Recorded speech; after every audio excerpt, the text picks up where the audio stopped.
fucker. Oi, review this game. Who the fuck are you? And how did you get in my house? Stop being an elbow and just review the fucking game. Okay, fine. The fucking hell. Did you just call me an elbow? The fuck just happened?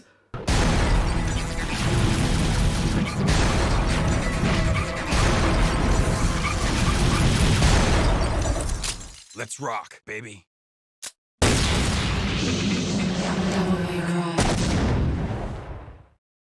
Welcome, lads, ladies, and everyone in between to another review. In the past, I've looked at most of the mainline Resident Evil series, and I've also looked at some of the COD games. However, in today's video, I'm going to be looking at a type of game that I've never actually spoken about on this channel. Character action games. Bayonetta, God Hand, Metal Gear Rising, the original God of War, and the granddaddy of them all that we're talking about today, Devil May Cry. Released in 2001, Devil May Cry is a character action game focused on the son of the legendary Dark Knight Sparta. This handsome chap's name is Dante, and he runs a little business dealing with all kinds of weird and mysterious creatures, trying to find the one responsible for killing his mother and brother many years ago. The game focuses on combat as you take on many different enemies and bosses to try and defeat the evil demon Emperor Mundus. The game was received well and praised upon its release, which then led to a sequel being released in 2003. And then another sequel in 2005. And then another sequel in 2008. And in 2012 they released a HD collection of the first 3 games. Then in 2013 they released a reboot. And then in 2019, they released another sequel, but it didn't carry on from the reboot, it just carried on from the original timeline.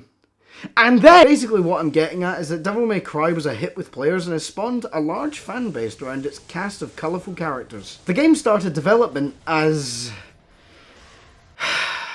a version of RE4.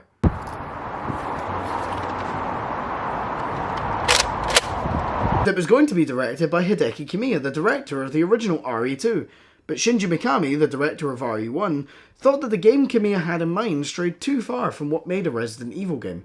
But he didn't scrap the project altogether, instead turning it into an entirely new series where the ideas could be expanded upon even further, and thus we have Devil May Cry. Did you know Dante's original name was going to be Tony? It's not important to the development or any point I'm going to make in this video, but I thought you ought to know. You can certainly tell from the overall presentation that this game has some DNA in common with the Resident Evil series. For example, the voice acting. I should have been the one to fill your dark soul with light.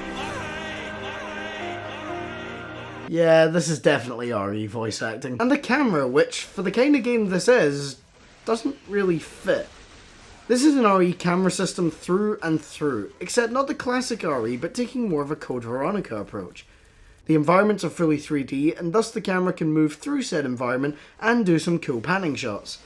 This is cool looking when you're exploring the castle, but it doesn't mesh well with the combat, where often you'll be trying to fight something that is off screen, or you end up off screen after jumping to attack the enemy. It's a bit annoying when you get hit by attacks you couldn't possibly see coming, because the enemy isn't even on the fucking screen. The boss fights don't tend to suffer the same problem, however. Apart from the bird. Fuck that bird, he's the most annoying piece of shit in the whole game because his attacks are a pile of wank. However, for those moments where you're sick of putting effort into the boss combat, or tired of the base enemies in the area, I have just the thing for you. Don't buy any upgrades or consumables in the first few missions with red orbs, and save up for the air raid, which my friends and I started referring to as the win button, because of how much fucking health it removes in about 2 seconds flat from any boss or enemy, all the way up until the end of the game. Air raid is completely broken, and the reason that I continued to use the sword Alistor for the entire game and didn't even bother touching the others. Back on the boss fights, we'll start with the first, Phantom the spider boss. You fight this prick in the 3rd mission when he pounces on you from the ceiling, and can I just point out, if this happened to me while I was sitting on the pan, I think that would cause me to finish what I'm doing a hell of a lot quicker. Hi there! We kick his ass by attacking the weak point in his back and avoiding his fire attacks, but he gets away, the 8-legged fucker. The next boss is this Dark Knight guy, who seems to be a bit more honourable than the enemies we've been fighting. He challenges us to a duel and we win the fight, but Dante gets pinned to a wall and I'm quite jealous if I'm being honest. The knight doesn't kill us though after he sees our cool necklace and decides to nip to the nearest Pandora to get one for himself. We then fight Phantom again, where he has the same attacks as before and we beat him just as easily. And this time we actually kill him by impaling him, which is how we should deal with all spiders. None of this pick it up with a piece of paper and put it outside nonsense, just kill the bastards. The next boss is Griffin. I hate him. He's the boss I was talking about when bitching about the camera. All of his attacks come from off screen since he is either off screen himself or he takes up the whole fucking screen. Basically just air raid to get through this fight as fast as possible. We fight the knight for the second time where he has all the same moves as before and we beat him just as easily. Now hang on, anyone else getting a sense of deja vu? He vanishes again, but he didn't ask where I got my coat, so I can't imagine where he's gone. And then we fight the bird again, but this time on a boat, where he has all the same moves as before and we beat him just as easily by using our air raid to get through it. I'm noticing a pattern here. A short time later, we fight the bird again, where take a fucking guess what we do. Where he has all the same moves as before and we beat him just as easily by using our air raid to get through it. We get back to the room where we first fought Phantom and there's another boss fight called Nightmare, and that's exactly what he isn't. He's piss easy. Hit the thing on the wall so he exposes his weak point and then hit it and maybe air raid it. Then repeat that a couple of times until he does an unavoidable move where you shoot some skulls for 10 seconds and fight Phantom again, but this time in the middle of another fight. The next fight is the last one with the knight, where he powers up to Super Saiyan and has the same moves as before and we beat him just as easily. We find out at the end though that he bought the same amulet we have, and that means our amulet can now be super powerful when we combine them. We head to the underworld and fight Nightmare again, and I'll spare you the details of what we do in that fight since I'm sure you can take a guess. The final fight is Mundus, and he's separated into 3 parts. One that is an on-rail shooter with meh controls, where we just hold the shoot button and move around to hurt him. We get done with that and we head into phase 2, where he stands in the middle and we shoot him with our gun to charge Devil Trigger, and then shoot him with that instead. We beat him like that and think it's the end until we try to escape and he comes back again. We beat him easily with our air raid and the game is done, and we're done talking about the boss fights. Overall, the quality of the bosses are okay. I could do with some change to the movesets between fights that repeat themselves, especially with the character of the Dark Knight. You think a skilled swordsman would know to change his strategies when fighting an opponent who has previously kicked his ass? It just makes the fights rather tedious when nothing about them changes and they don't offer anything new apart from some cutscenes and moving the plot along. On that topic, the combat is really fun. You have some simple attacks and combos you can pull off with your main weapon, you can shoot with some of the guns of your choosing, and you can use your Devil Trigger ability to activate some cool abilities despite only needing one. You can choose between different weapons as you find them throughout the story. Your first weapon is Force Edge, which is just a basic sword. Nothing more really to say about it. The second is Alastor, which gives you access to Devil Trigger and has some cool lightning powers. Also, it has the coolest introduction cutscene.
That's pretty fucking cool. The next weapon is Ifrit, which is a set of fire fists with a fire version of Devil Trigger. I didn't like this as much because the moves aren't as cool as Alastor, so I didn't use them at all. The final weapon we get is Sparda. This happens after we defeat the Dark Knight and combine our amulet with his, and this allows our sword Force Edge to become Sparda. This sword straight up doesn't have access to Devil Trigger, so once again I never used it. You can also find other weapons to replace your pistols, Ebony and Ivory. I didn't use these weapons for the most part, except right at the end. The pistols are honestly fine to carry you through the majority of the game, and carried me through my entire playthrough until the final boss. You find a shotgun, which I didn't use, a grenade launcher, which I used against Mundus for higher damage, and a small version of the Nightmare boss if you decide to look around a bit. This drains your devil trigger when it fires, so I didn't bother with it. Like I said, I used Ebony and Ivory the entire time because they were pretty reliable and had a good rate of fire. I've sounded pretty negative overall about this game, but I loved my time with it. I just want to acknowledge where the game goes wrong after being released for 21 years. I haven't even covered the story, so let's do that now.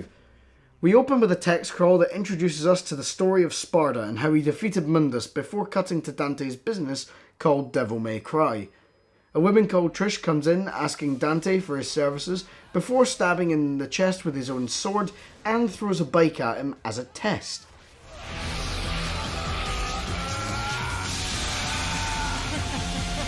Are you really the son of the legendary Dark Knight Sparta? Didn't your daddy teach you how to use a sword? Fucking hell, I would have hated to have her for exams at school. Welcome to your PE exam. We head to Malay Island with Trish because she looks like Dante's dead mother and begin our journey into this castle. We explore through it and fight the bosses I talked about and explore more of the castle and the surrounding grounds before backtracking to the castle to enter the underworld and eventually make it to the cathedral to fight the demon Emperor Mundus. We defeat Mundus, but Trish was killed in the process but comes back to life because... Actually, I don't know why she comes back to life, she just kind of does. After we defeat Mundus and escape in the plane that can be seen as early as the first mission of the game, Trish joins us as our sidekick and the business name is changed to Devil Never Cry, which personally I don't think rolls off the tongue quite as well. It's a pretty simple to follow plot, but I like it. A nice story to follow in the background while you stay for the gameplay because it is too much fun. The game's structure, however, is not as fun. The game is separated into different missions, which would be fine if the missions didn't start off at the exact same place as the last one ended. A lot of the time a mission clear screen felt like an interruption to the current quest, and I think a few of them could have been cut out and combined with others, especially since one of the missions only lasts a minute. No, I'm not kidding, it lasts a minute and you could probably do it faster if you were a pro at this game. I keep saying combat is fun, but I haven't actually explained it. You have a few combos you can do by timing your button presses and you have a style meter that gives you a rating depending on the moves you use and how long you can keep your combo going. You can also use your guns during any fight to take enemies out at long range or if they are flying and you can't melee attack them. Some enemies also take a while to go down due to having armour and shields, which absolutely did my fucking head in. You also have access to air raid and normal combat, so if you get sick of the enemies, just use that and be done with it. The exploration is also cool to have, but still quite linear. You can backtrack through the castle at any time, but I couldn't find a reason to. Maybe you can find some collectibles or extra orbs, but the quest for the most part is rather linear. This ain't no Spencer Mansion. There are a few areas off the beaten path to find extra goodies, but for the most part you could stick to the immediate path and be fine to finish the game. And that's all I have to say about Devil May Cry. I have sounded really negative throughout this review. Like, for example, about Air Raid being as OP as it is, the boss fights not being designed the best. But given that this game's 21 years old and it was released so early in the PS2's life, it's pretty fucking impressive, actually. I really enjoyed my time with Devil May Cry. A lot more than I've enjoyed my time with other games that I've had to play for these reviews. And trust me, I'm not done with character action games. In fact, I mentioned my next victim earlier on in this video, but I'll let you take a guess who that is. With that being said, if you enjoyed, please remember to like, subscribe, hit that notification bell. Consider checking out my social medias and my Patreon. Links are all in the description, only if you enjoyed, and I'll see you all next time. Goodbye. A common question reviewers get asked when it comes to talking about games is it better to review a good or a bad game? And for the most part, it's the same. The process doesn't actually change and you don't feel any less passionate about the topic. Either because you're trying to convince people to play a game you think is fantastic, like my Spider-Man Remastered review, or you tell people why they shouldn't play a game you think is abhorrent, like my God of War video. But there's one other type of game that you can review that is a significantly worse experience. A boring game. A boring game doesn't necessarily mean a bad game. A game could be technically okay, but still boring, since it doesn't have anything that makes it particularly special, and that's the case with our game today, Devil May Cry 2. What am I even supposed to say about this game? It's the fucking worst DMC game. The combat feels extremely stiff, movement feels slow, enemies are piss easy, Ebony and Ivory are overpowered as fuck, Devil Trigger feels underwhelming, and the bosses are... there. Let's actually jump into this properly. First off, let's discuss Dante. This isn't Dante. I mean, it is him, but not the Dante we know and love. He's silent. In the whole time I was playing this game, I think I heard him say 5 lines maximum. He also just sounds bored when he does speak. You called? Sword. Time to go to work, guys. This party's getting crazy. Let's rock. People complain about Dante in the reboot, but at least he has Dante's cockiness and actually speaks! What in the shitting hell is going on here?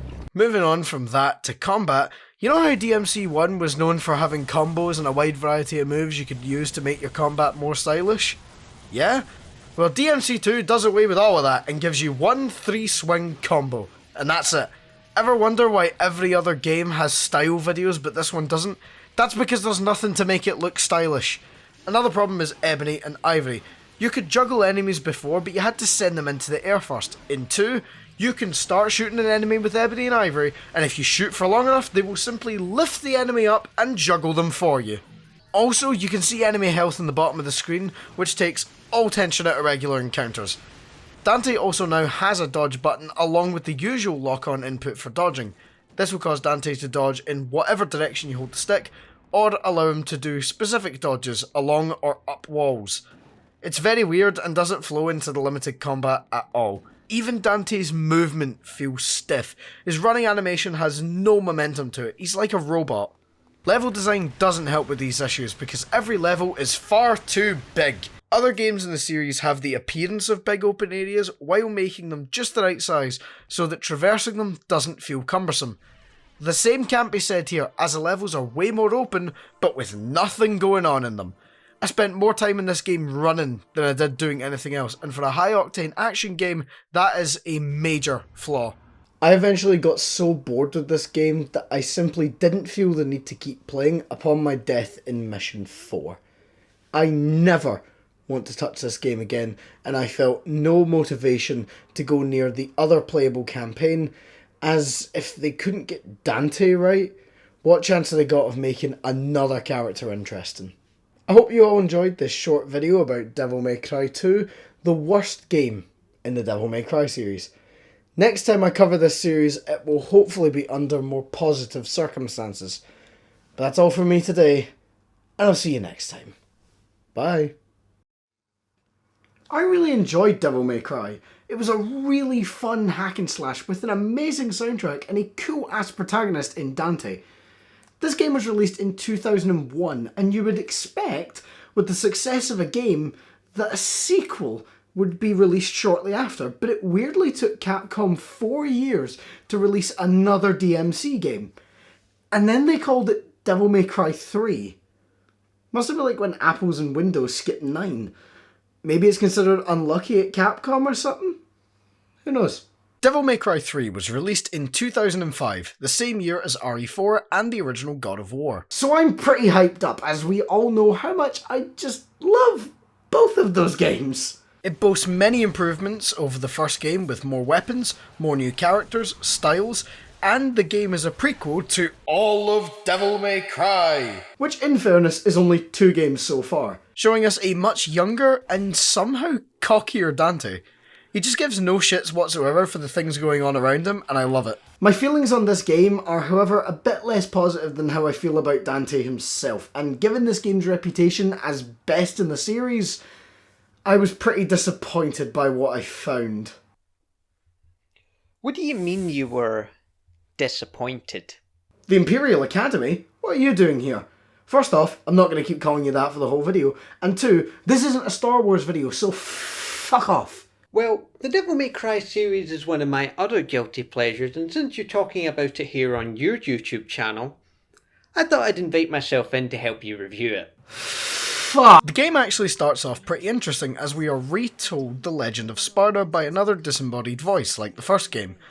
But we get a little more added on about the sons of Sparta. We see the two sparring and Dante is stabbed through the stomach and he falls to the ground. We cut from this to a shop as Dante shows off what makes him so fucking cool.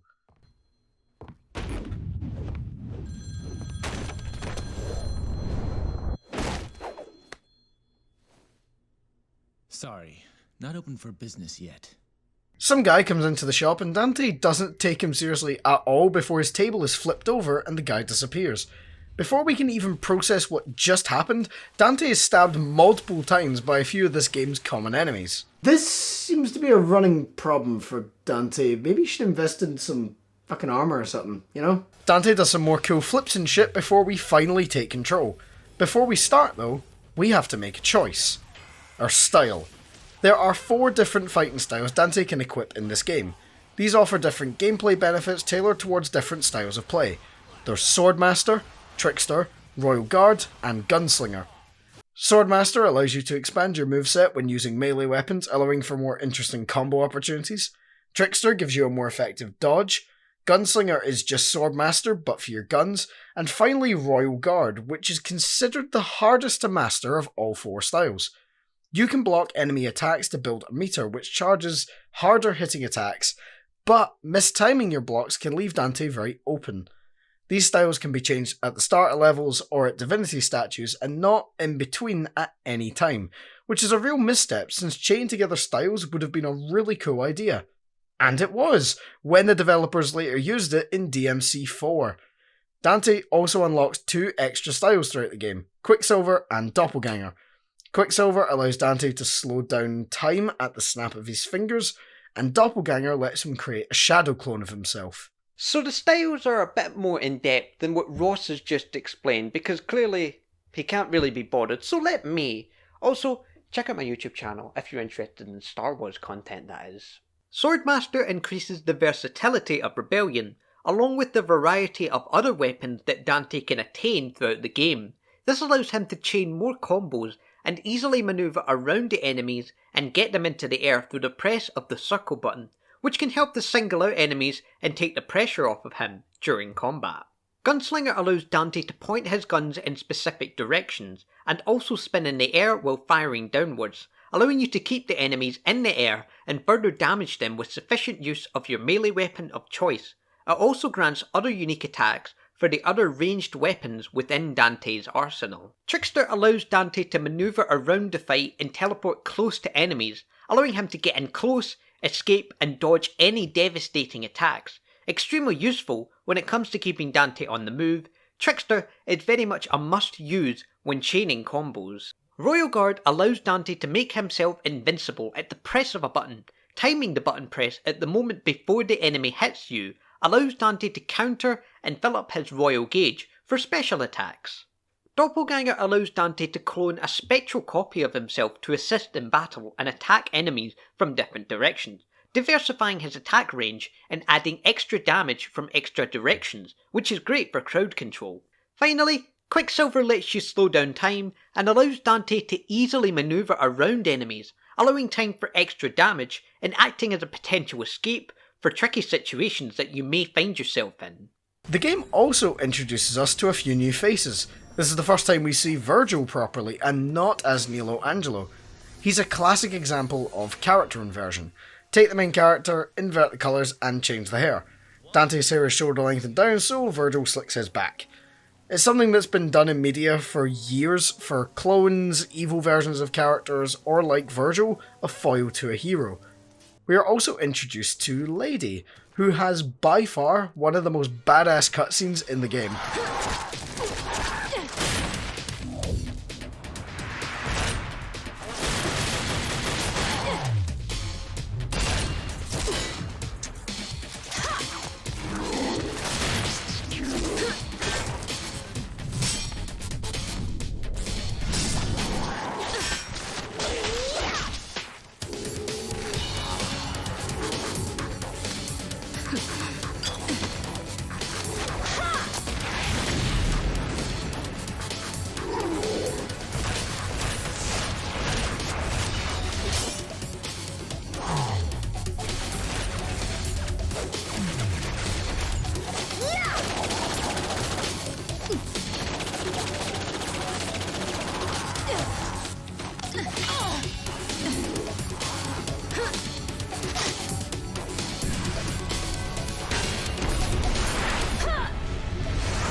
I really like her design. She's the best DMC girl.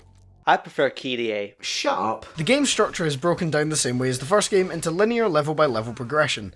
Occasionally I feel it disrupts the flow of the game, as the split between missions often doesn't convey any passage of time, but merely carries on immediately from where the last left off, so I would argue that some of them are pointless and simply interrupt the pacing. I also felt that some of the levels lasted just a little too long for my liking. The pace to me was all over the place, as one second I'd be slicing my way through hordes of enemies on my way to beat a boss, and next I'd be wandering for 10 minutes trying to find the next objective. It completely killed my enjoyment sometimes, as I would be left dumbfounded as to where to go next, with nothing to point me in the right direction, so I had to look it up before continuing along my way. My favourite sections of the game were the first few levels where we wander through the destroyed city, and the last few levels when we make our way to Hell to fight Arkham. Aside from these sections, I enjoyed the boss fights, as they were all very mechanically engaging and really tested my skill, especially Virgil. His fights are just something fucking else. Every time I fought him, I was on the edge of my seat, as I couldn't overwhelm him with blows like I did the others, since he would block, parry, and counter them.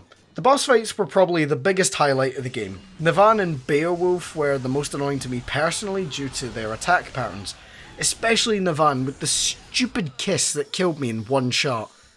The other bosses were pretty good though. The lady fight is an interesting one, as she doesn't fight you head on, but manoeuvres around the arena, drops grenades, and shoots at you since she isn't a hand-to-hand fighter. Cerberus was a good first encounter with some easy to read attacks and no fancy gotcha mechanics. Agni and Rudra put a good spin on things by having to fight two opponents at once. Geryon was pretty easy once I got his patterns, since they don't really change over the course of the fight. Arkham at the end wasn't very challenging, once again easy patterns and he didn't actually do much. However, Virgil was the total opposite of this. You fight him multiple times throughout the game and Virgil continues to evolve as you do. He gains new attacks, he uses Devil Trigger, he even for one fight gains Beowulf and can attack you with that as well. He also uses Yamato to strike you from a distance. He is by far the most intense boss in the game and is amazing because of it. Speaking of Beowulf, Dante in this game can unlock new weapons, and just like the first game, I barely touched them. Cerberus is the coolest by far, with an awesome intro cutscene and a pretty interesting moveset, and the others I didn't actually use. There's Agni and Rudra, which are two swords, Nivan, which is a guitar, and Beowulf, which is similar to Ifrit in the first game, but without the fire. As with the first game, I didn't actually touch the extra weapons, as I prefer to use Rebellion, and the same goes for the firearms. Ebony and Ivory are just too good to give up, and they also have the least drawbacks to using them, so I stuck with them for my whole playthrough. The game looks pretty good for a PS2 title, with some seriously incredible looking areas. The top of the tower being one of my favourites, along with the room you fight Cerberus in. Very pretty. So the story of DMC3 is an interesting one. For myself and most Devil May Cry fans, it sits at the pinnacle of DMC storytelling, being regarded as one of the best by most that enjoy the series as a whole. It's big, bombastic, and really does not take itself seriously for the most part, being a game that's not afraid to show its more comedic and light-hearted side, but balances it out with some somber moments, especially during the confrontations of both Dante and Virgil. To summarise, Devil May Cry 3 Dante's Awakening follows the story of, well, Dante in the very early days of his demon hunting shop, which he hasn't found a name for yet. Eventually, after meeting Arkham and kicking some demon ass, Dante then heads on outside, only to find that an enormous structure, known as the Temini Gru, has erupted out of the ground in Dante's home city, thanks to Virgil and Arkham, and I hope you like heights, because this is where the rest of the game takes place. Dante then scales the tower, meeting Lady, Jester, Arkham, and of course, Virgil. At the first confrontation between the two, Virgil comes out on top, impaling Dante with the Rebellion and activating his Devil Trigger. and then Dante runs down the side of the Tem Negru and then gets eaten by Leviathan, the giant demon whale circling the tower. Dante then escapes Leviathan, descending down the Tem Negru in pursuit of Arkham and Virgil, who want to reopen a portal to the underworld in order to obtain the Force Edge, which is just a Sparda but in disguise. Eventually it all culminates in the second confrontation between the two brothers, with Jester revealed to be Arkham and later revealed to be the descendant of the priestess Sparda used to seal off the underworld. Arkham then obtains the Force Edge, aka Sparda, giving him the ultimate power. The rest of the game basically follows Dante climbing all the way back up the tower and teaming up with Virgil to defeat Arkham. Jackpot. But not before turning back against each other for the final fight of the game. And let me tell you something, that final Virgil fight, even on normal difficulty, is something else.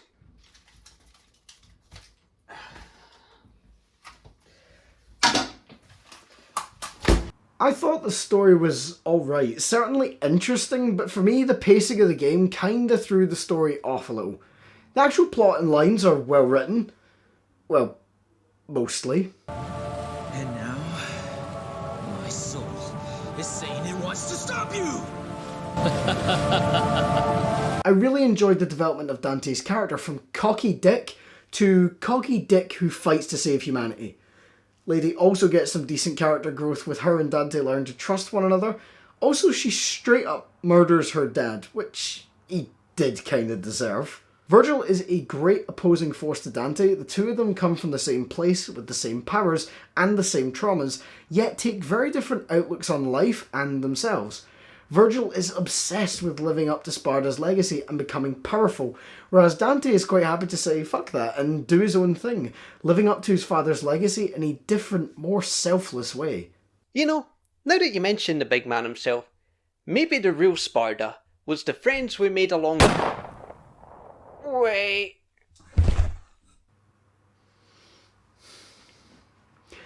And that's all I have to say about DMC3.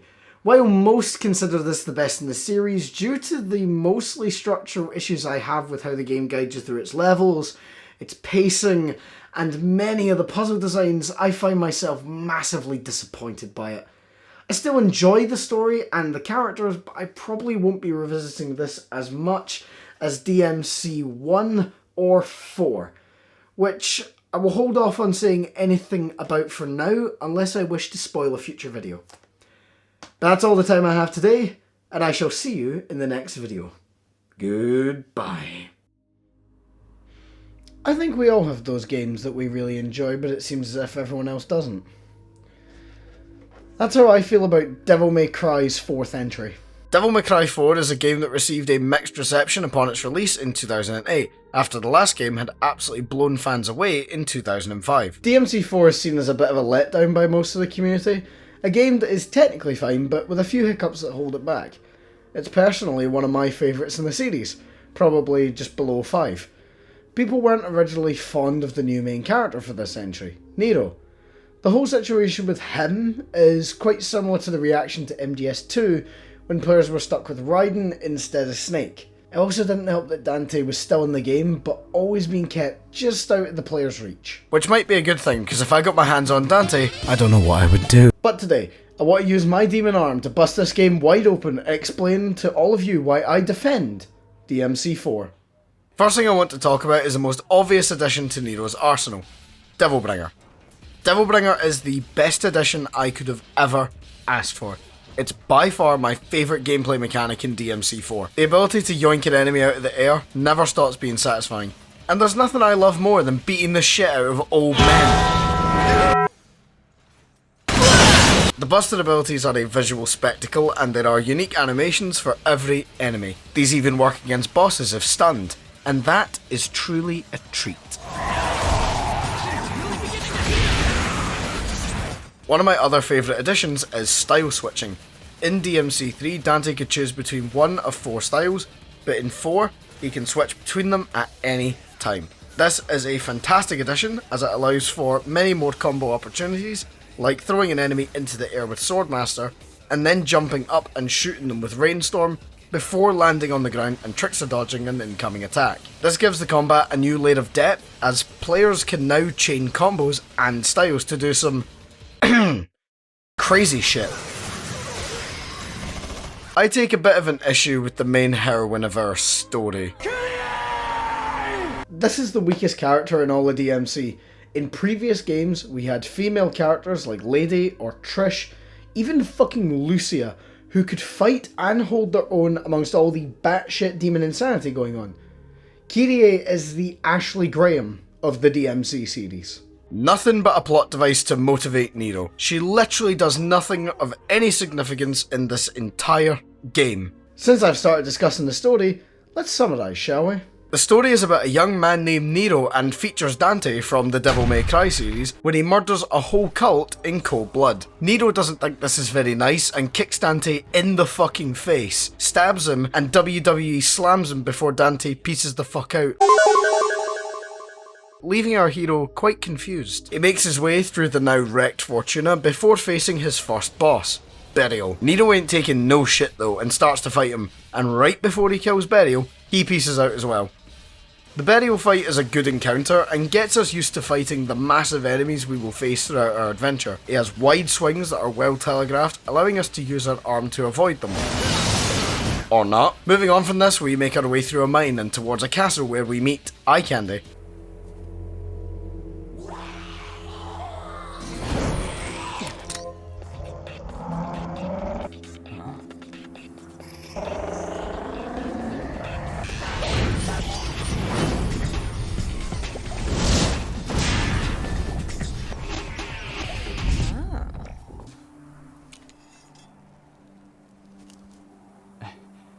Nero is clearly not a ladies' man. Inside the castle, we face the Bianco Angelos, who are annoying as fuck later on, but for now we take care of them and continue on our way. Our second boss fight appears, and they don't look that threatening. Oh wait, it's a Dark Souls boss! This toad is called Bale, and he's alright. Attacks are quite easy to dodge since he's so huge, and he occasionally disappears and we have to beat up the women to bring him back. Nero doesn't kill him either because he's a little bitch, I guess, and we move on to the lab below the castle. Meanwhile, the Pope has been revived through some magic shit. In the lab we encounter these annoying ground sharks before playing the worst game of D&D ever. This dice shit is the most annoying thing ever. You have to hit the dice when the number you want is on top, which is extremely boring when you know this, and you just have to wait for the number. We move on and encounter Agnes, who is the main scientist villain in this whole scheme. He is the Yamato that belonged to Virgil in 3, but it's broken. We fight Agnes? It's really more of a fight against Windows before being pinned to a wall. I wish that was me. This awakens Nero's Devil Trigger, and he reassembles the Yamato. Nero's DT looks a little different to previous games. Nero has a glow around him, but stays in his human form, but still gets all the enhancements of Devil Trigger, regaining health and boosting the damage of his attacks. He absorbs the Yamato into his arm, which is where it shall be stored for the foreseeable future. Our next area is the forest, and it's probably the most boring of all the areas, with this one puzzle that actually isn't much of a challenge when you know what you're looking for. We meet Dante at the start of this area, and this interaction could have obviously been cut out. It adds nothing. The boss for this area is a snake woman, and she isn't difficult, but definitely annoying, since she flies around and her weak point hovers above the ground, meaning that I had to use the arm constantly to try and hit her. Nero still can't seem to finish a fight though as she escapes into the Hellgate. Nero now makes his way back through most of the level we just played to get to the Order of the Sword's headquarters, where he is met by our next boss. Credo, but in weird angel/demon form. This is the second best fight in the whole game, as it tests our combos since he can block most of them, so we have to figure out a way around him. He's also extremely quick and will teleport across the arena with no hesitation before bodying you. Upon beating him, we notice Kyrie standing behind us in terror as we stand over our brother with our demon arm on full display. This causes Nero to rethink his entire life before she is stolen away by Agnes. This brings Credo to our side as we team up to get Kyrie back. We make our way through the headquarters, fighting a lot of Bianco and Alto Angelos along the way. There's an interesting section involving slowing down time to pass through lasers in between elevator fights to ascend the tower. We come face to face with Agnes and actually get to fight him instead of Windows 95. He went down fairly easy, as his attacks are quite simple to dodge, and many of his more devastating moves can be cancelled with a quick combo. The Pope interrupts, possessing a suit of armour, and now he kidnaps Kyrie. For fuck's sake, does she do anything in this game? Nero gets super angry and beats the ground before being shot. We head back down through headquarters and meet Dante for what I believe to be the best fight in the game. Unlike the tutorial, Dante ain't holding back this time and hits you like a 10-ton truck at 100 and fuck miles per hour. We see him occasionally glowing throughout the fight and wonder what this is. It's him style switching, and it's also super cool seeing him use moves from previous games that we've performed on the player, like Stinger or the Million Stabs. Even with the Yamato, Dante still styles on us, and Nero finally calms the fuck down. The eye candy is revealed to be Trish, as she and Dante discuss Nero's chances of beating Sanctus. We find the final boss and begin to fight him. This is where we beat an old man into submission. And despite our felony level crime, we don't win, as Kyrie is used as bait and Credo gets stabbed, leading Nero to be crushed, stabbed and absorbed into the Saviour, but not before flipping off Dante, leaving him to now deal with the massive statue of Sparta controlled by Sanctus that is unleashing demons in Fortuna.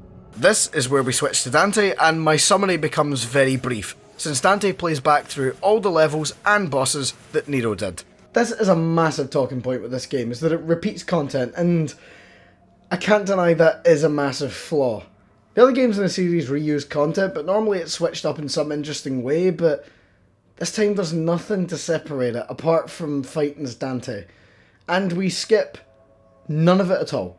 We play through every mission that Nero did and fight every boss. Even the extra weapons Dante gets aren't that good. Gilgamesh, Lucifer and Pandora are my least favourite weapons in the whole series, and don't even correlate to the demons you kill, unlike previous weapons. This keeps going until we fight the Saviour, which is the worst fight in DMC history. It's going for the spectacle of fighting a massive monster, but it totally fails when half the time you can't hit the monster unless you fire your guns, which is the least effective method. I'm pretty sure everyone can back me when I say that this boss is awful.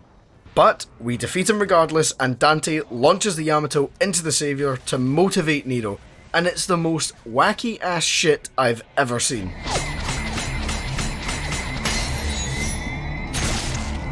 Nero is awakened by this sudden motivation and makes his way towards Sanctus to beat him up again, but not before playing dice game again as part of a fucking boss rush. This now makes this the third time you have fought the same bosses with no changes to their attack pattern at all. We get past this shit and begin our battle with Sanctus. This is mostly a repeat of his earlier fight, but he can now teleport away when you try to hit him with the Buster, which makes the fight a little more annoying. But we kick his ass with the power of love and stand in the destroyed city talking to Dante, who leaves this world-ending sword in the hands of a teenager. I see nothing that could go wrong here. We end with protecting Kyrie during the credits sequence, and she ceases to exist. The story overall is not perfect, but very enjoyable. I could do without the heavily repeated content, but the story being told, I actually really enjoyed. It's a good start to Nero's character arc that will be continued in 5, and an enjoyable plot to make my way through. I like that Dante slowly changed as well, from being more like DMC2 Dante at the start to his usual self by the end of the second fight with Nero. It was really cool to see. I love Nero's combat and how it differs from Dante. Dante is complicated since he has multiple games worth of skills to get used to again, but Nero is a fresh slate. He is the perfect character for a beginner. He feels really good while in the air since he can continually use Devil Breaker to yank enemies up to him or down to him for a ground combo. His ground combos are awesome as well and give a good variety of movement and makes him look stylish. Dante, on the other hand, is enhanced compared to other games, since he has all of his previous combos and now can style switch, allowing him more combo variety. Where Nero falls, however, is that he has one sword and one gun. Now, this sword is versatile as all hell, but it would be nice if Nero got at least one other weapon. His gun is also kinda weak, and I very rarely used it compared to Ebony and Ivory. I also played the original Xbox 360 port for this video, and I can say it definitely holds up. It plays smoothly at 60 FPS, and I barely noticed any difference in visuals. The main difference is just the literal resolution of the output. The PC copy is outputting 1080p, and the 360 is putting out 720p because of my capture card, but I think it still looks pretty good. There was a special edition version of this game released in 2015 that slightly updated the game and added in some new content, like the ability to play the campaign as Lady/Trish. I tried this out, but wasn't much of a fan of Lady's gameplay since her combat felt a fair bit slower than our Devil Hunter boys, and I didn't play it for too long. It also added a third way to play the campaign, by including the man, the myth, the legend, Virgil.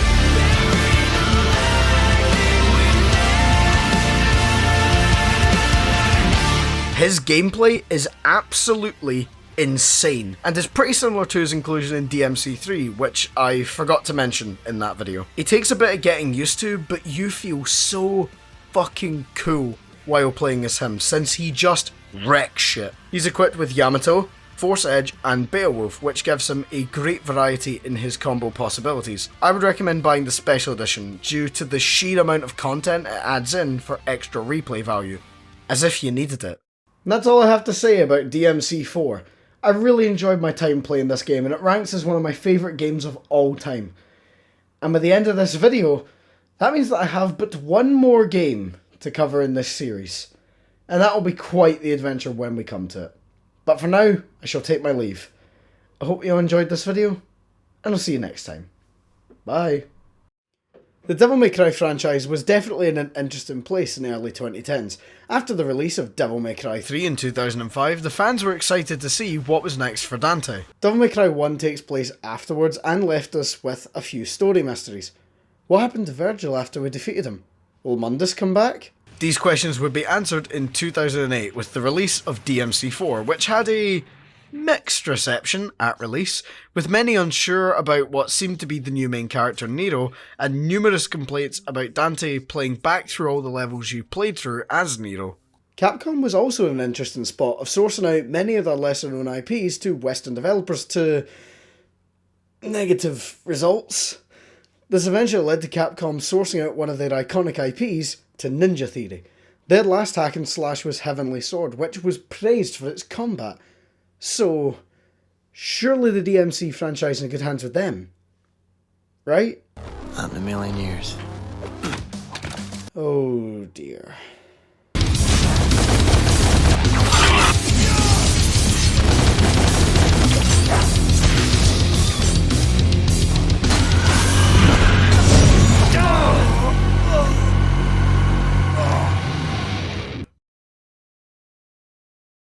DMC Devil May Cry is a fucking stupid title. Devil May Cry, Devil May Cry? That's like calling this channel Roscoe M Studios Roscoe M. It's just redundant. Although, at least it doesn't do the thing that most remakes / reboots do, where they give the same name, forcing people to put a year on the end of it. Prey 2017, Sonic 2006, God of War 2018, you get the idea.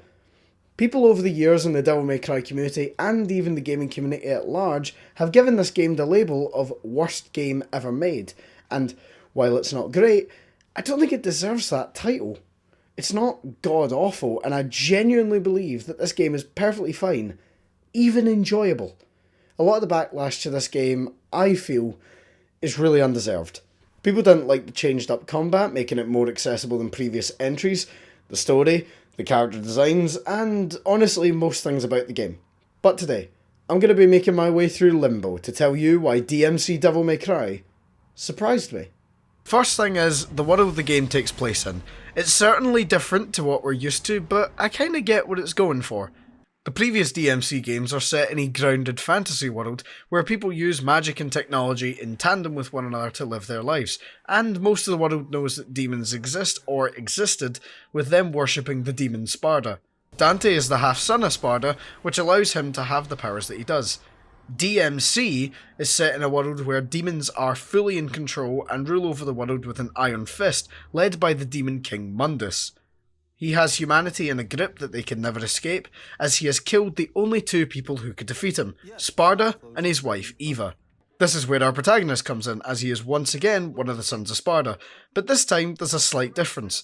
He's not half demon, half human like previous games. He is half demon, half angel. A Nephilim as the game calls them. There is a prophecy that only Nephilim can defeat the Demon King, and, with Virgil helping us rediscover our past, he and Dante spend the game trying to get to Mundus to kill him, with the help of their human companion, Cat. From that, let's talk about Dante, or Dante, as he's been dubbed by the community. People hate that Dante has been turned from someone who's cocky but always with his heart in the right place How's that for road rash? to I'm your prom date, you ugly sack of shit. that. He drinks, swears, has no regard for anyone else but himself, and is generally unlikable, but I think that was the point. He's supposed to be incredibly unlikable at the start of the game as he goes through an arc. He slowly bonds with Kat, and she, along with Virgil, show him that he doesn't have to be an asshole and alone. He can have friends and people that he cares about. And by the end of the game, Dante is perfectly willing to throw down his own life to save humanity. He even has more compassion than Virgil. When Kat gets kidnapped, Virgil is willing to let her die, but it's Dante who insists on saving her, and at the end of the game, gives her the credit she deserves for helping them get anywhere close to Mundus. I understand that having an unlikable main character is annoying, as you need to spend the whole game with him, but Dante does change, and I feel that people don't acknowledge that enough when talking about this game. I actually question if some of the people who bash this game online have even played it, or if they're just going by popular consensus. The combat is another talking point that gets brought up a lot. I personally really liked it. The combat is made simpler, but I don't think this is a bad thing. Some of the moves in previous games I found have awkward button combinations, making me less likely to use those moves. The upward launch, for example, being mapped to R1 plus triangle, and then pulling back the stick in the opposite direction to the enemy. In DMC Devil May Cry, that's just mapped to circle. Delayed combos make a comeback, as well as Stinger, although it does have a slightly different input. You have to push the stick forward twice and then hit the attack button. It's a weird input and doesn't often fit in well in a combo, but I used it to start combos, and that made the input a little less weird. Lock-on has been removed, which I actually did find a little bit annoying. An evade is mapped to R1. Dante also gains a hook, which is mapped to either L2 or R2 plus square. Which trigger you hold down will change the effect of the hook, either pulling you to the enemy or the enemy to you. Unlike previous games of the series, I actually used the alternate weapons a ton, mainly because none of them replace other weapons. You always have Rebellion and Ebony and Ivory, but with taps on the D-pad you can change out your Angel and Demon weapons as well as firearms at any time. Osiris was my favourite to use, with click slashes and an awesome attack that sends enemies upwards while you spin it around to deal massive damage. Arbiter I liked a lot, but due to the slower attacks I only used it for shields or red demon enemies. Aquila was extremely helpful for massive damage and crowd control, along with one of the boss fights in particular, and Eryx, which I used the least due to the attacks not having a wide radius, being fists. However, I used all of them at some point throughout my playthrough because the game actively encourages switching weapons on the fly and even mid-combo. Firearms are a shotgun, which I hardly used, and Kablooey, which wasn't that good. So the guns were a bit of a letdown though. Another letdown is Devil Trigger. I like the visual of the world turning white and Dante turning bright red with white hair, but the enemies being launched into the air and the amount of time it lasts, I'm not much of a fan.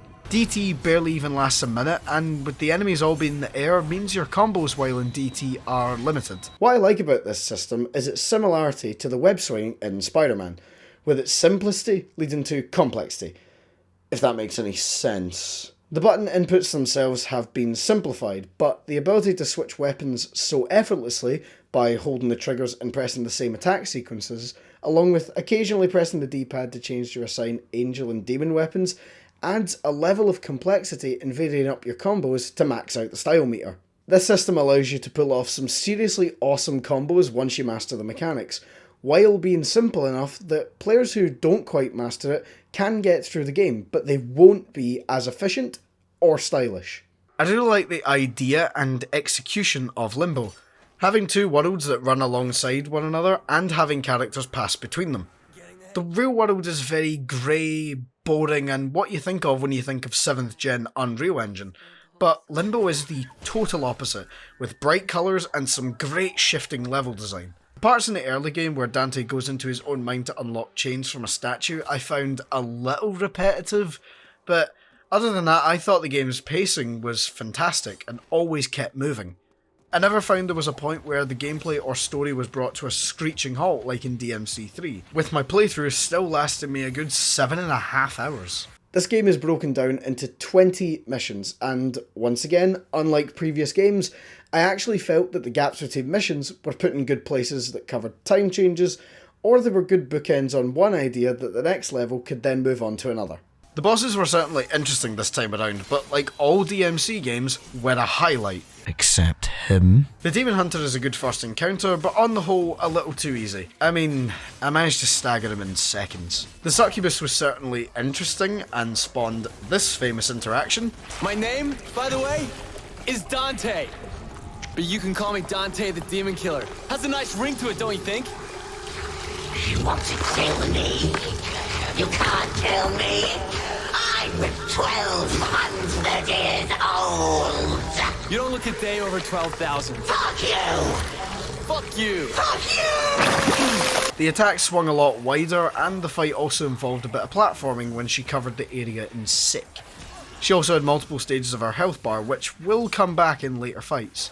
She gets a particularly brutal end, which I wouldn't wish upon anyone. Boss 3 is Bob Bardis, and his fight I thought was fantastic, with you dodging different coloured lasers while staggering him to attack his massive head in the middle of the arena. I also like the grunt battles in between stages of the fight were shot like news segments from a helicopter. Just a cool detail. Boss 4 was the most disgusting, as we're fighting Mundus's spawn, so it would push out the mother so we could attack her, and do that multiple times with no changes to attack patterns until she's defeated. Not much I can really say on this one, it's a bit boring. Our penultimate boss was Mundus, as he takes the form of buildings and cars and bits of street to become a kaiju-sized super monster with massive attacks. You have to stun him to pull out his eyes before beating the shit out of the human form inside this massive rubble. The fight isn't overly engaging mechanically, but I'll forgive that for the sheer spectacle of it. The final boss, however, was a fucking piss take. Virgil is the most challenging and most bullshit boss I've ever gone up against. His attacks are so incredibly quick that while I'm dodging one, I've moved into the path of another. He spawns this dumbass clone that repeats his moves, so he now does twice as much damage if he hits you, and the fucker can parry all of your attacks with all of your weapons whenever he feels like it. Sometimes he gets hit, sometimes he doesn't. But the part that takes the biscuit is that he pulls a form of Devil Trigger when he's only one hit away, that his clone can stop you hitting him at all, while he generates nearly half of his health bar. How do you counter this? By using Devil Trigger and hitting him once. Did the game tell me that was the solution? Did it fuck? I was stuck on this fight for about 15 minutes trying to figure out what the fuck I was supposed to do before having to look it up online to see the one part of the puzzle that the game hadn't told me about. That isn't good boss design, that's bullshit. If I can't beat a boss, I would like to know it's because I've not honed my skills enough to rise to the challenge, not because the game left out a few details on how to beat it. I eventually got to a point in the fight that he'd regenerated 3 times and was parrying every attack I threw. He also never uses this move in the rest of the fight, meaning that you could maybe learn to counter it before nearly beating him. It just comes from nowhere at the end. The other complaint I have about Virgil is more from a writing perspective. I can't buy that he's the leader of a human resistance when he's this much of an asshole to the people around him. Added on to that fact is that he just suddenly flips his dick switch at the very end with no build up to him wanting to take over the world. There's the tiniest of hints, but really not enough to set up an ending twist around. He's also just completely not interested in actually helping any of the humans. When his base of operations is raided, he doesn't care that all of the people who have helped him get to where he is are dying around him, including Kat. Dante is more compassionate than this asshat. Also, there's the scene that everyone who's seen this game knew was coming. Virgil shoots Mundus's child. This seems like an attempt to be controversial for the sake of it to me. Kinda like when Modern Warfare 2 put in no Russian to generate headlines. There are so many other ways they could have written that game to end up at the same place, and they threw in a controversy for the sake of it. That's what this scene with Virgil kinda feels like. The other complaint I have with the writing is its awful treatment of women. Every woman in the game, and I mean every woman, is called a whore or something similarly degrading. It's a part of the game that I feel was out of date even upon release. There's no reason for it. It doesn't enhance the world, it doesn't enhance the story, It feels like it's there to appeal to a 13-year-old's worldview, and it just adds to people's opinions that this game is just a painful attempt to be edgy and cool, but it just makes the game uncomfortable and, frankly, insulting. Back on the positive, however, this game has a pretty good soundtrack. It goes for a punk, electronic kind of vibe. I don't know, I don't really know music genres, and I definitely dig whatever it's going for. Here are some samples of music throughout the game.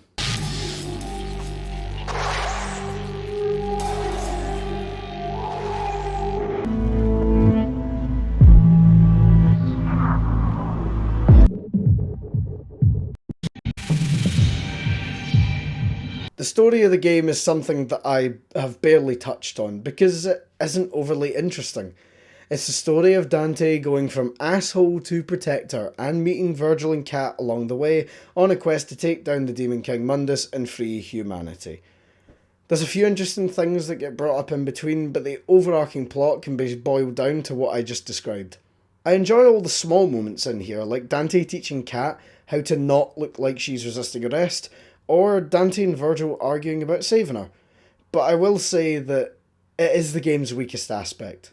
What I've been describing this whole time is the base game that was released in 2013, but there was a definitive edition released for consoles in 2015 that boasted many improvements, including a mode that adds a lock-on, makes DT act more like it did in older games, and sets certain moves back to previous controls.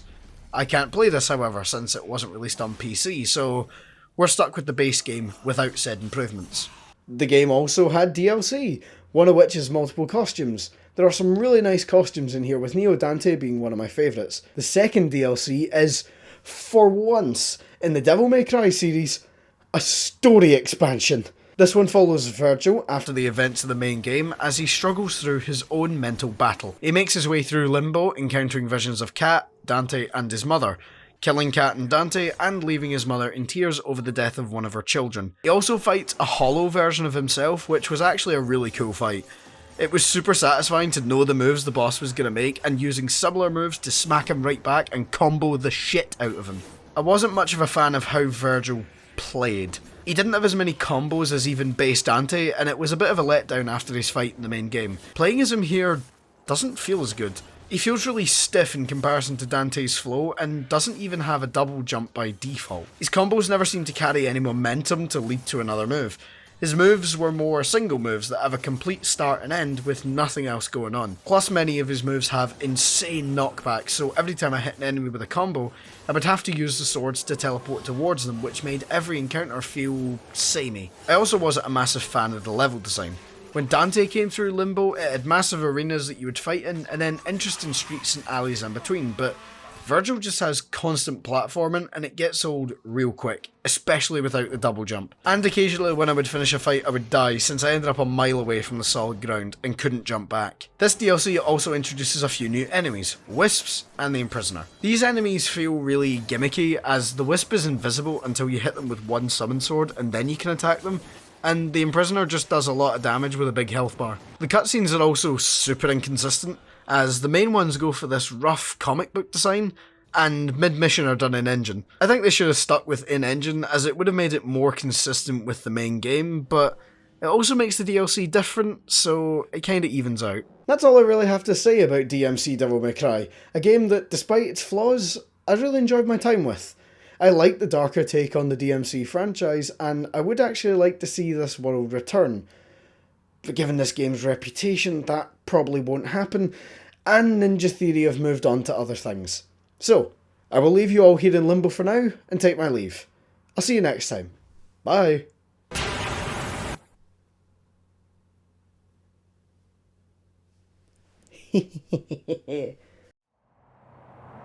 Alright, give me the game. If you want it, then you'll have to take it. But you already knew that. Look, I can't be fucked with this shit. Just give me the game so I can talk about it. Ugh, fine. But this time I get to be in your review and actually help you review it. And this time, you can't shoot me. Yeah, whatever. Go for it.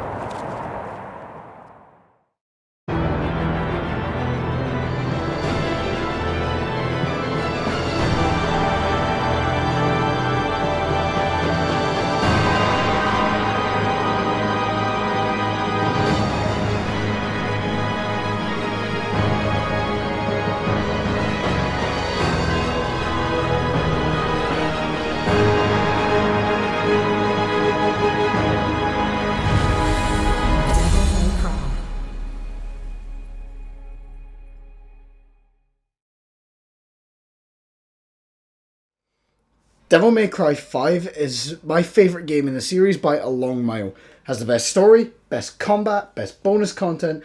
It's an all-round incredible package that I cannot praise enough. The long-awaited entry that took 11 years to come out and brought the series back from the brink of destruction after the sales of DMC Devil May Cry. We return to the original canon with our favourite long jacket wearing demon quip slaying son of a bitch, Nero.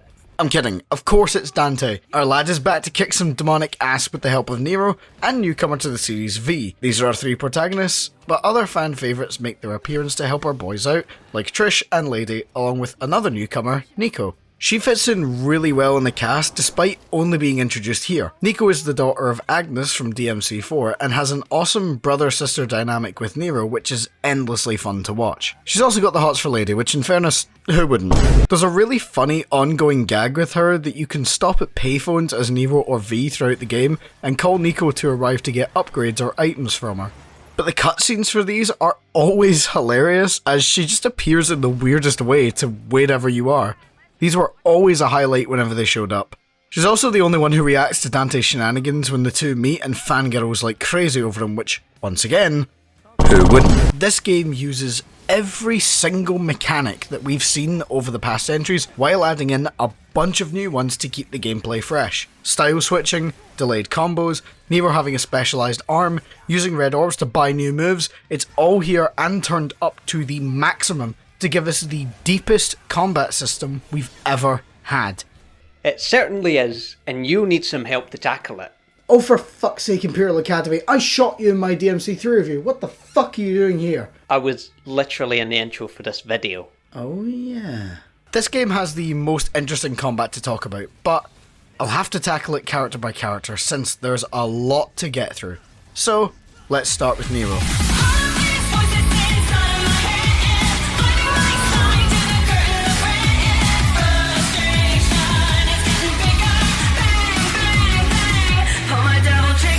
Nero is still an incredibly flawed character here. He has an underlying insecurity about his abilities which leads him to take huge risks or get himself into situations he can't handle. He's still quick to anger as well, which also impacts his decision making, since he won't strategize but react on raw emotion alone. He plays mostly the same here as what he did in DMC4, with many of the same combos being unlockable, and he still has access to his Exceed mechanic that I forgot to mention in my review of 4. Exceed is an ability of Nero's sword that allows him to rev it to make his attacks more powerful.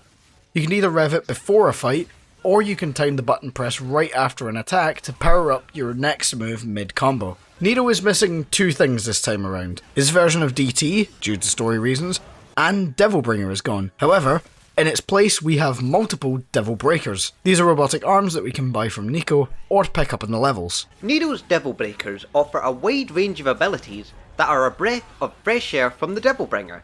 These abilities being Overture, allows Nero to emit a powerful blast of energy or electricity which stuns and knocks back any enemies within his immediate vicinity. Rawhide allows Nero to whip enemies before taking them to his kinky sex dungeon. Gerbera increases the movement of Nero, allowing him to jump through the air with powerful shockwaves that can also damage enemies. Gerbera can also unleash a powerful beam which can obliterate crowds of enemies in mere seconds. Punchline is an arm that detaches and can hit enemies while you continue your combo. You can also ride it. Helter Skelter is used to drill into enemies and break their guard, allowing Nero to do massive damage. Buster Arm acts like Devilbringer from DMC4. Tomboy boost both Red Queen and Blue Rose, depending on which one you use, to again deal massive damage. And Ragtime slows down time like Quicksilver, but only in a concentrated area. This wide variety of abilities means that you can customize Nero to suit your playstyle, or you can be constantly changing out arms since they have durability and can break, either by the player's own control or by using them enough times. But no matter what breaker you are using, you can always use the Snatch ability, which is still incredibly fun to use. I didn't use them a ton on my first playthrough, but throughout the playthrough for this video, I used them a lot more. At the end of the game, Nero regains his Devil Trigger form, and can use it on subsequent playthroughs to gain the usual bonuses of increased attack damage, and getting your health back, and you can use the Buster moves. Fuck yeah! Let's move on to our newcomer next, and talk about V.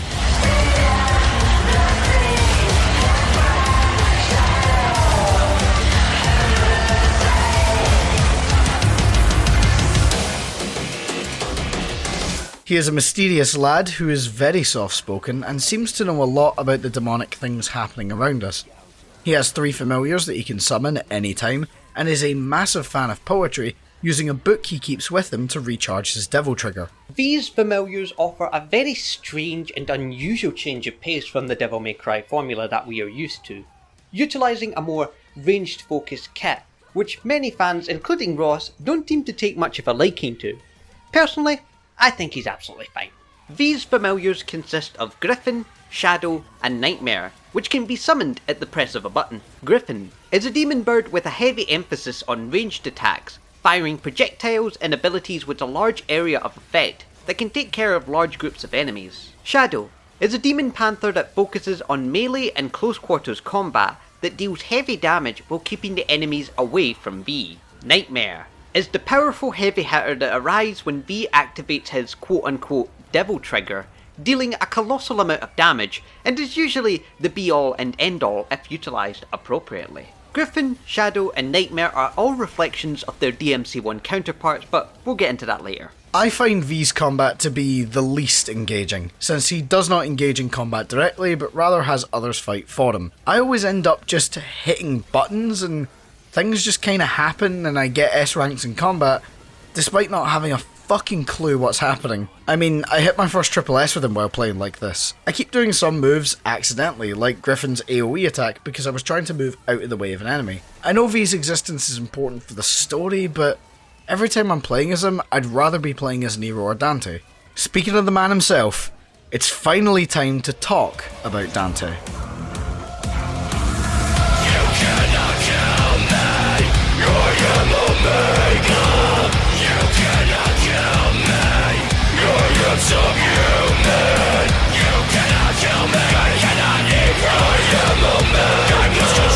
How's that for a rap?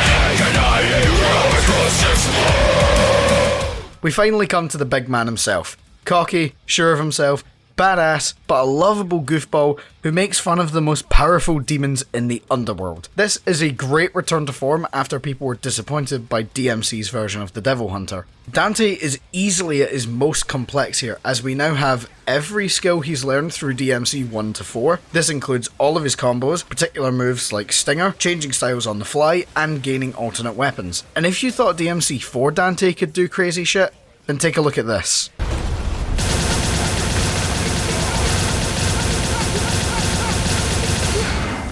Dante is quite literally built different, and as someone that has no lifetime, Dante's arsenal is absurdly diverse in how it lets you play him, because believe it or not, no two Dante mains really play the same. Dante keeps his ability from 4 to switch style whenever he wants.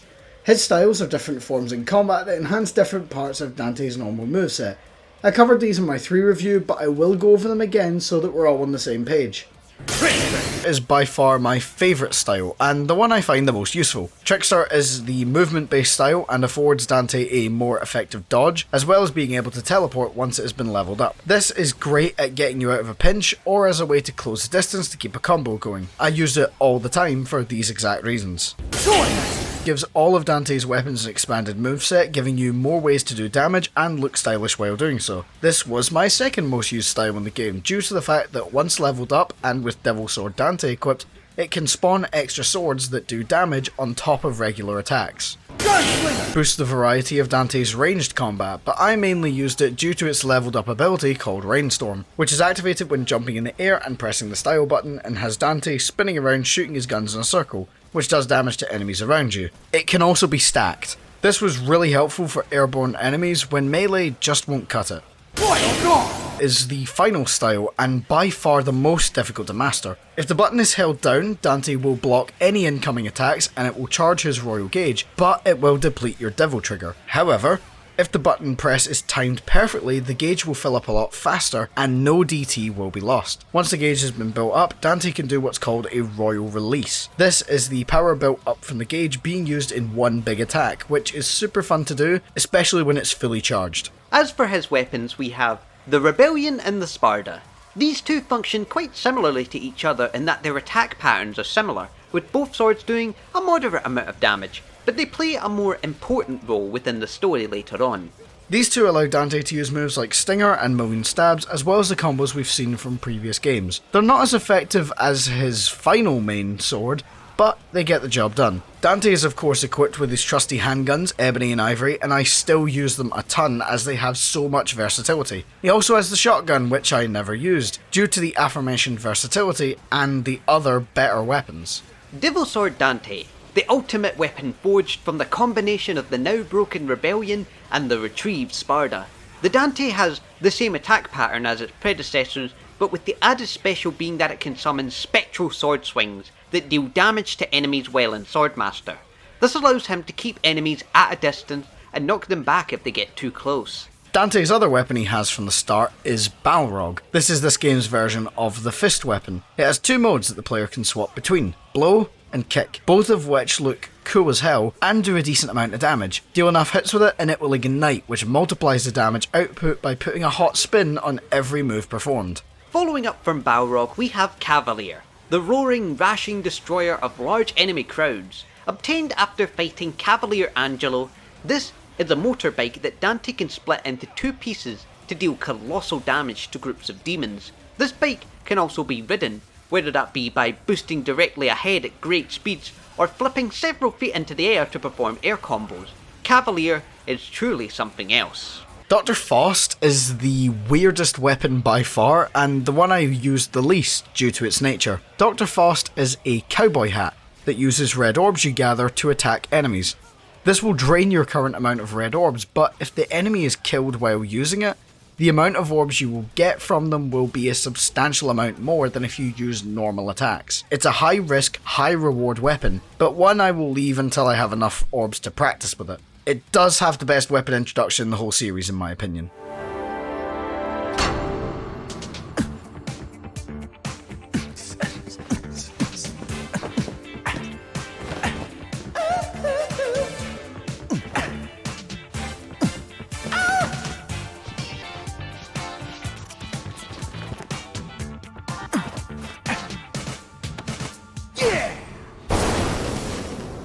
Whoa! Yeah! I'll take that. Kalina Ann and Double Kalina Ann, the infamous rocket of dear old lady. This time with double the action. These weapons allow Dante to unleash powerful ranged attacks in the form of destructive beams, barrages of homing rockets, and powerful explosions that for some reason make this weapon extremely versatile. Not very fast though, so keep that in mind when using it. King Cerberus is a more powered up variant of the Cerberus weapon from DMC3 and has all the same moves that the old version had, but now with two extra forms of attack. The King Cerberus is equipped with lightning and fire attacks along with the usual ice, which is activated either by holding down the attack button or by using the Swordmaster style. I really like the DMC3 callback with this weapon's introduction and this weapon in general. It's one of my favourites.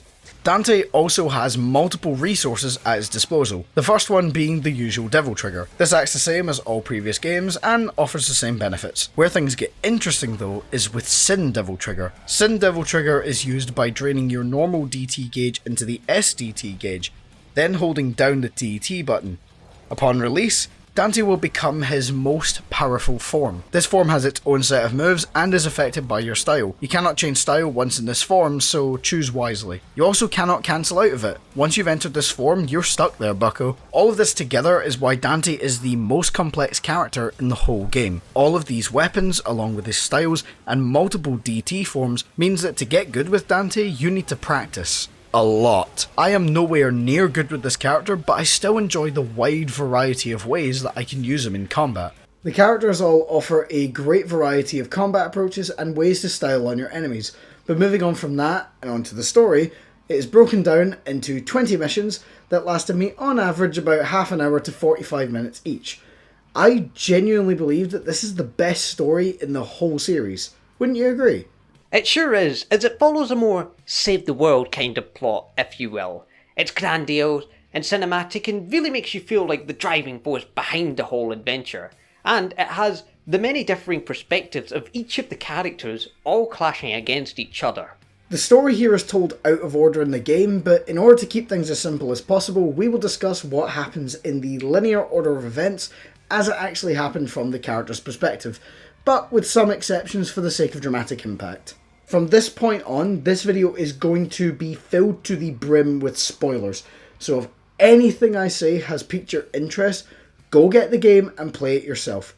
This was the best experience I've ever had with a game story, and I want all of you to have the same fantastic time that I did. So with all of that out of the way, let's dive in. We start with Nero at home working on his van with Nico. Kyrie calls him inside for dinner, but Nero stays behind to finish the van and sees a man at the garage door. Nero's arm begins to glow and the man, in one swift motion, throws him across the room and rips off his devil arm, turns it back into the Yamato and opens a portal. Nero passes out on the floor. A few weeks later, Morrison turns up at Devil May Cry to tell Dante he has a job for him. He introduces Dante to V, and he tells Dante that a powerful demon is about to arise. Dante is intrigued by this and asks more about the demon. Cut again a few days later, and a giant tree called the Qliphotha shows up in Redgrave City. Dante, Trish and Lady, along with V, make their way up the tree in order to defeat the Demon King Urizen, with Nero tagging behind them as backup. The ladies go ahead of Dante and are defeated. Dante gives it a go as well, but is overwhelmed by Urizen's power. Nero turns up to face Urizen, but is decimated by him, but right before he is killed, Dante gets back up. Round 2. Dante bursts into his DT form and strikes Urizen again, but is defeated and his sword Rebellion is destroyed. Don't forget that Urizen captures Lady and Trish, making great use of them as power sources for his 2 demon henchmen, which he later enlists throughout the adventure. Nero and V flee the scene in order to regroup and find a better way to take down Urizen. The fate of Dante is unknown. Nero and V make their way through Redgrave City, destroying Qliphotha roots along the way. Nero is now using his Devil Breakers in place of his missing arm. While fighting through the city, he fights a demon called Artemis, and upon defeating it, finds Lady inside the demon. V hears 2 demons talking about the sword Sparda and how it is still around somewhere. Nero heads toward the tree to face Urizen, while V goes to retrieve the sword. In finding the sword, V discovers that Dante is still alive, and he nearly stabs him in the fucking head in order to wake him up. Could've just used a fucking alarm clock, man.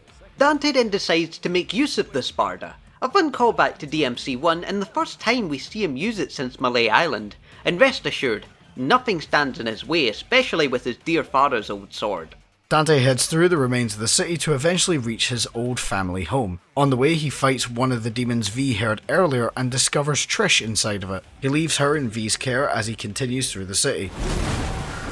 Trish is curious as to what V is as he's starting to fall apart, and he recalls the tale of his birth. The man who ripped Nero's R off was the decaying Virgil, and he uses the Yamato to separate his demon form from his human form.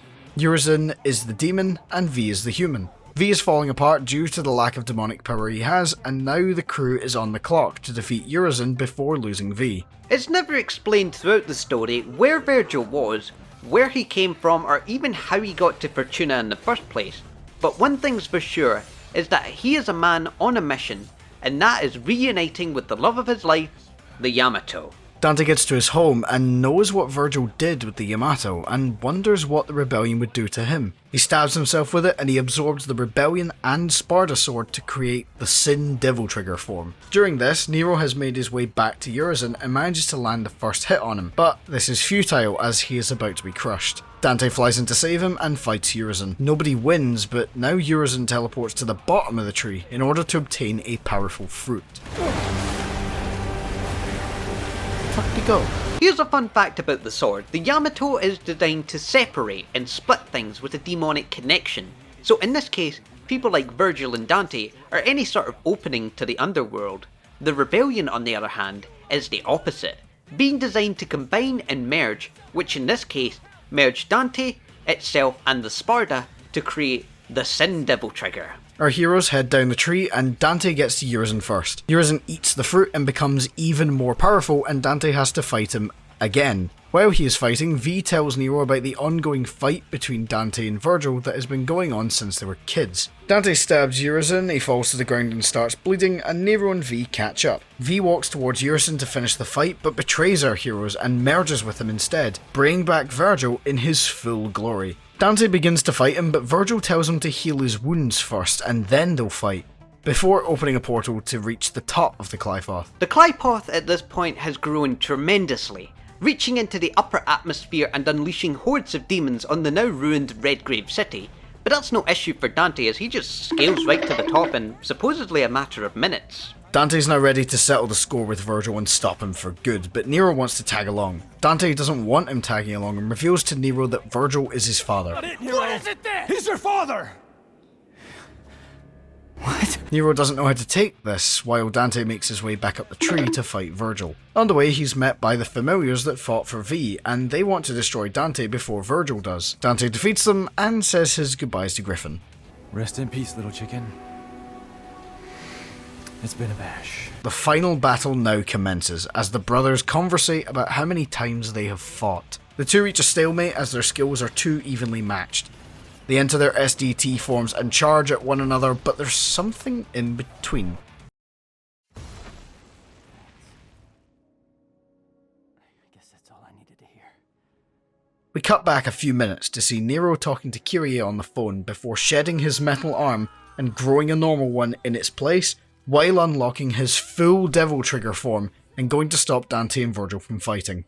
He tells the two of them to put their differences aside, but Virgil doesn't want to back down and challenges Nero to a fight, which he loses, and the brothers agree to go to the underworld to sever the roots of the Cliveboth and seal the portal, trapping themselves but leaving Nero as the world's main protector.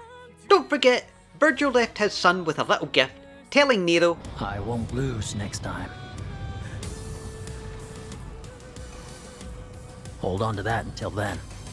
maybe someday we'll get the ever-elusive DMC6. The game ends with the brothers dueling playfully in the underworld before Dante utters that famous word.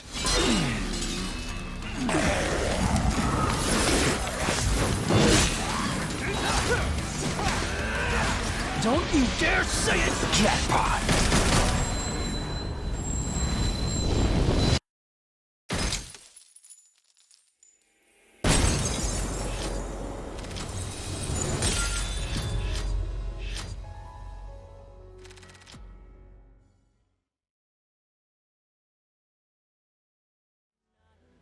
This story is absolutely batshit insane, but an incredible ride from start to end. The reveal of Virgil was done spectacularly, and the story really tugged on my heartstrings at times, with Nero struggling with the revelation of who his family is and trying to not let that family fall apart. It's also a great story for Dante to finally confront a lot of his past, as well as how he tries to protect Nero. He's just trying to be a good uncle. The threat of Urizen is felt immensely from the beginning, since he defeats Lady, Trish, Nero and Dante with no effort. It makes him a truly scary foe to face. The one complaint I have about the story is that Lady and Trish are relegated to either fan service or background roles, and don't play a major part in the story. The story of Devil May Cry 5 is up there with 3, as I feel it tells the best and most over-the-top plot that it can. It is a true love letter to what came before, and you can really see that with each moment, as the story never misses a beat and constantly keeps you hooked. It is an epic adventure from start to finish with all your favourite characters. And sure, while some characters did have less screen time than others, at least they didn't downright neglect them. Overall, beautifully well done. Having a great story and incredible combat is all well and good, but if the levels are awful, then all that doesn't mean a thing. Luckily for DMC5, the levels are incredible and have finally dropped the semi-open world from games 1 to 4 and gone with a strictly linear approach.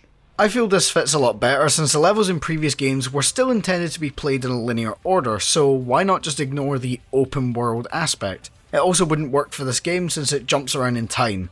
A lot. My least favourite mission is probably Mission 12, as it's very formulaic and just has us repeating the same process over and over again, but even this wasn't the worst thing ever because of Dante's combat variety. There are a couple missions that let you decide what character you want to play as. First one's Mission 7, where you can choose between V and Nero to traverse the subway of Redgrave City. The second is Mission 13, where we choose between all three of our characters to make our way through the layers of the Cliveboth. These are pretty cool, allowing the player to choose their favourite character to play along through the level the way they prefer. You can also, in certain areas of these levels, see the other characters fighting enemies off in the distance, which is such a nice detail, and depending on what orders you play the characters in, that character will replicate what you did when you played that version of the level. Having good levels is one thing, but the one aspect you cannot get wrong are the boss fights. and these are some of the most consistently great boss fights in the whole series. Urizen is a constant threat, and we fight him 5 times across our adventure. Each time he has new moves to throw the player off as their skills evolve. We fight him twice as Nero, and 3 times as Dante. Goliath is pretty cool and acts as a first encounter. He is huge and thus has wide attacks which can be dodged. Goliath is a great starter boss if you ask me. He's big and his attacks are well telegraphed and easy to read. You know what he is going to do and when he is going to do it. This is great preparation for some of the other bosses as they tend to vary it up and go a lot faster. Artemis is a movement based boss and has a lot of lasers to dodge before you can lay the smackdown.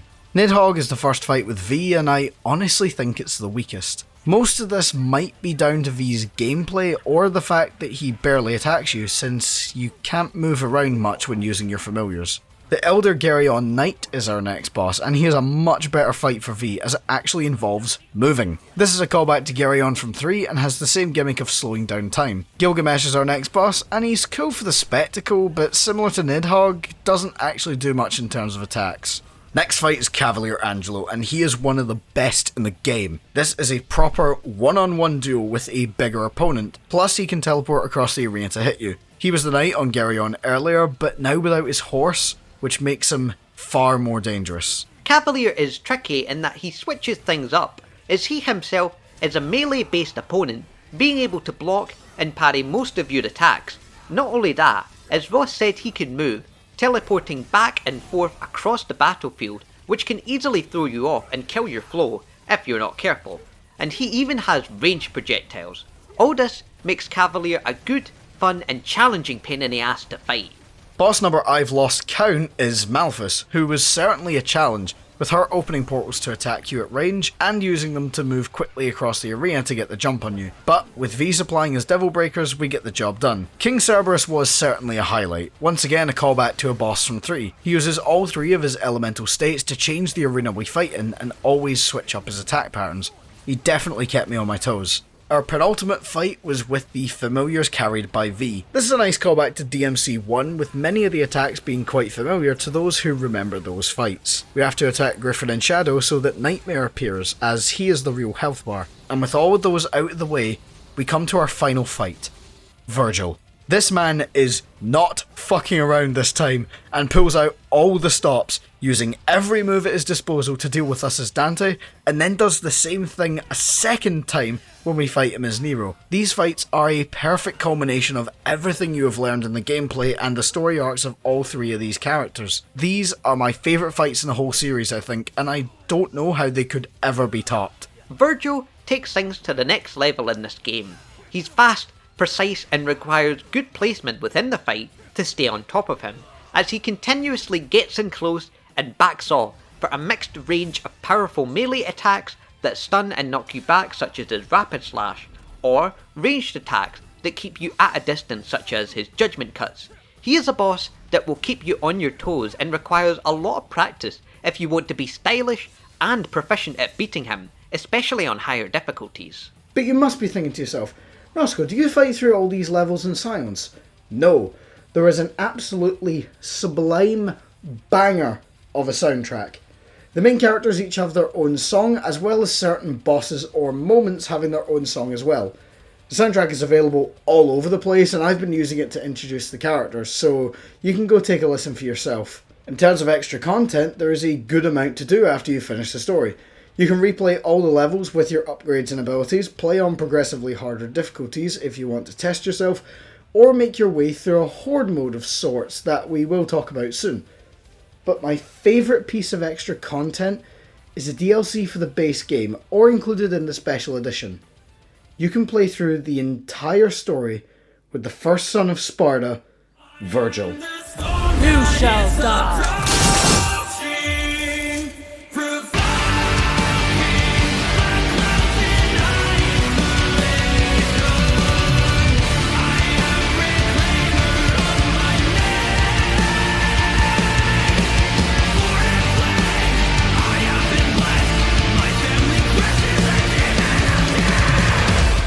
If you thought Virgil was a powerhouse before, then you clearly haven't touched him here. He's cool, calm, calculated, and most importantly, powerful.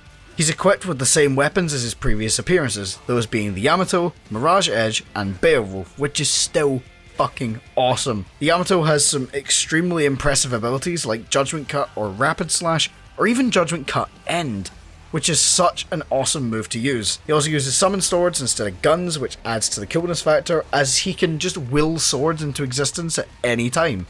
Like every character, he takes some getting used to, but I can't communicate how fucking awesome it feels to play as him. He also has the best song in the whole game, and I don't think anyone will argue with me on that point. Bury the Light is fucking awesome.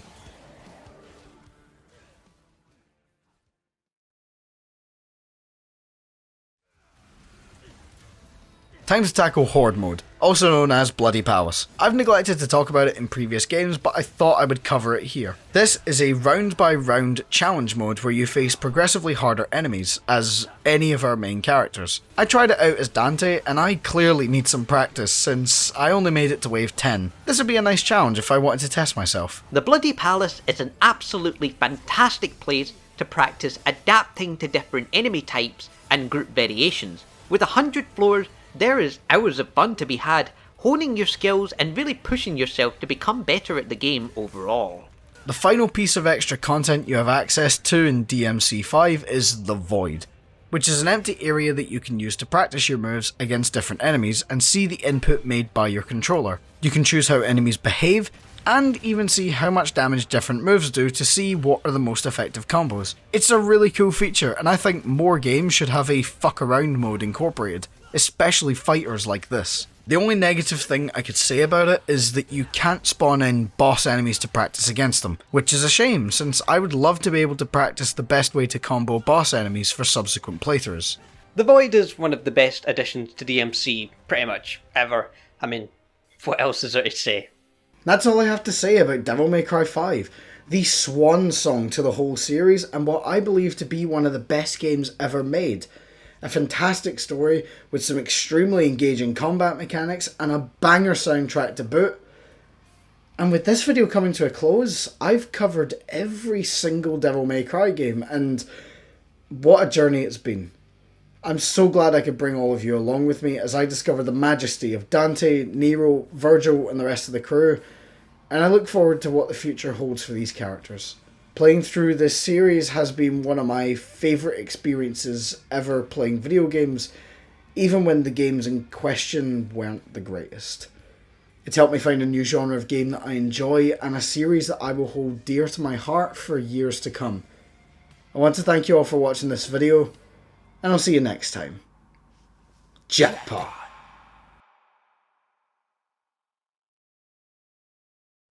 I will admit, the reboot has a slightly nice art style. Score for the reboot. I'm up 1. Excuse me? 3's the best. Where did you learn to count? Where even? You know, I get the feeling that this argument is never going to end. Maybe. But we got plenty of time until DMC 6. Look, okay. I thought Dante's design the reboot was fine as an alternate take on the character. No, he looked too much like an asshole. For fuck's sake, is it because of the black hair? Yes. For fuck's sake. But he gets the white hair at the end. That's only in a Devil Trigger. No, it's at the end. He gets the white hair.